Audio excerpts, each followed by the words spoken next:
ദിലീപ്, നിങ്ങൾ ഈ 8-9 ദിവസമായി ക്യാമ്പിലാണല്ലോ. അപ്പോൾ ഒരു 3-4 ദിവസമായിട്ടെങ്കിലും നിങ്ങൾ ആലോചിക്കുന്നത് ഇനി ഇവിടുന്ന് ഇറങ്ങി എങ്ങോട്ട് പോകുമെന്നാണോ, അതല്ല നിങ്ങൾക്ക് കിട്ടാൻ പോകുന്ന ഒരു വിവിധ പദ്ധതികളെക്കുറിച്ചൊക്കെ പറയുന്നു?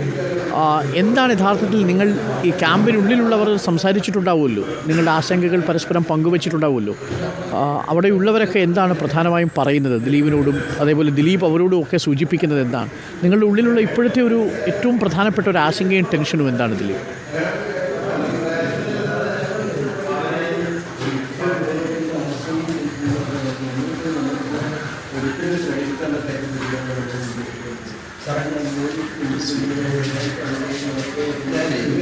ദിലീപ്, കേൾക്കാമോ?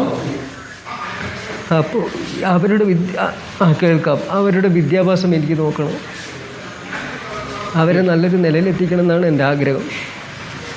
പക്ഷേ ഇവിടെ പിന്നെ നമ്മുടെ ഗവൺമെൻറ് ഇപ്പോൾ നമുക്ക് ഭക്ഷണം തരുന്നുണ്ട്, എല്ലാ സൗകര്യങ്ങളും ചെയ്തു തരുന്നുണ്ട്. റൂം എടുത്ത് തരാം. റൂമിനോട് ഇന്ന് ഞാൻ ചോദിക്കാൻ പോയപ്പോൾ വാടകേൻ്റെ കാര്യം പകുതി അവർ കൊടുക്കാം എന്നൊക്കെയാണ് പറയണത്. നമ്മളെ കയ്യിലൊന്നുമില്ലാതെ 2-3 മാസം കഴിഞ്ഞാൽ നമുക്കൊന്നുമില്ലെങ്കിൽ നമ്മൾ പിന്നെ എന്ത് ചെയ്യും? ഇതേപോലെ അവർ എന്തെങ്കിലും തടസ്സം നേരിടുകയായിരിക്കും. കയ്യിലൊന്നുമില്ല ഈ കൂലി. അതിനെക്കുറിച്ചൊക്കെ സംസാരിക്കുന്നുണ്ടോ അധികൃതർ നിങ്ങളോട്? അവിടെ ക്യാമ്പിലുള്ളവർ ഇല്ല, അങ്ങനെയല്ല. അവിടെ റൂമുകളിൽ കഴിഞ്ഞ പുത്തുമലയിൽ ഫ്ലഡ് ഉണ്ടായപ്പോൾ അവിടെ അവർക്കുണ്ടായ അനുഭവങ്ങൾ അവർ ഓരോരുത്തർ അങ്ങോട്ടും ഇങ്ങോട്ടും പറയുന്നത് കേൾക്കാം. അപ്പോൾ നമുക്കും അതേ അവസ്ഥ വരുമോ എന്നൊക്കെ ചോദിച്ചിട്ട് ഇന്ന് 2-3 വാടക വീട് ഞാൻ അന്വേഷിക്കേണ്ടായി. ഒരാൾക്കും കിട്ടുന്നില്ല എവിടെയും. അപ്പോൾ ദിലീപ്, നിങ്ങൾ വാടക വീടൊക്കെ നോക്കി തുടങ്ങിയ ആൾക്കാരുണ്ടോ ഇപ്പോൾ തന്നെ? ക്യാമ്പിൽ നിന്ന് പോയി വാടക വീടൊക്കെ നോക്കി അങ്ങനെ പോകാൻ നോക്കി തുടങ്ങിയോ?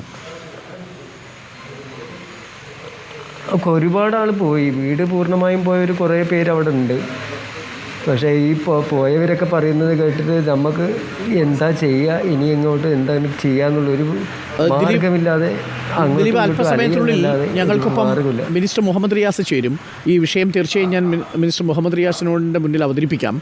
നിങ്ങളുടെ ആശങ്ക പ്രധാനപ്പെട്ടതാണ്. പക്ഷേ സർക്കാർ പറഞ്ഞൊരു കാര്യം, നിങ്ങൾക്ക് എത്രയാണോ വാടകയാവുക ആ വാടക പൂർണ്ണമായും സർക്കാർ വഹിക്കും. അതിനൊരു പരിധി ഉണ്ടാവും.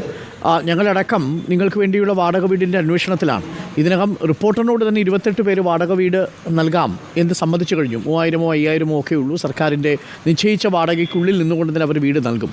അതുകൊണ്ട് അക്കാര്യത്തിൽ ദിലീപിന് ആശങ്ക വേണ്ട. പക്ഷേ എനിക്കൊരു സംശയമുള്ളത്, ഇപ്പോൾ കുഞ്ഞുങ്ങൾ പഠിക്കുന്നത് മേപ്പാടിയിലായിരിക്കുമല്ലോ. ഇനി അവരെ ദൂരെ ഒരുപാട് സ്ഥലത്ത് കൊണ്ടുപോയി പഠിപ്പിക്കാനോ താമസിപ്പിക്കാനോ ഒന്നും കഴിയുകയുമില്ല. എത്ര പരിസരത്ത്, എത്ര ദൂരത്തിലാണ് നിങ്ങൾ വീട് ആഗ്രഹിക്കുന്നത് ദിലീപ്? ഇല്ല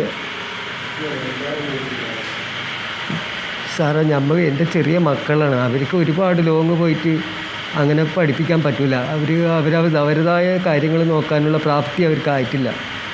അപ്പോൾ നമുക്ക് ഒരാളെ കണ്ണെത്തുന്ന വട്ടത്ത് വേണം അവരെ സ്കൂള്. മേപ്പാടിയാണെങ്കിൽ അതിൻ്റെ പരിസരമാകുമ്പോൾ നമുക്ക് അവിടെ തന്നെ വാടക വീട് കിട്ടുകയാണെങ്കിൽ ഒന്ന് നോക്കാവുന്നേ ഉള്ളൂ. കുട്ടികളെയൊക്കെ നമ്മളെ കണ്ണിന് മുമ്പിലുണ്ടല്ലോ എന്ന് വിചാരിച്ച് ആശ്വസിക്കാൻ പറ്റും.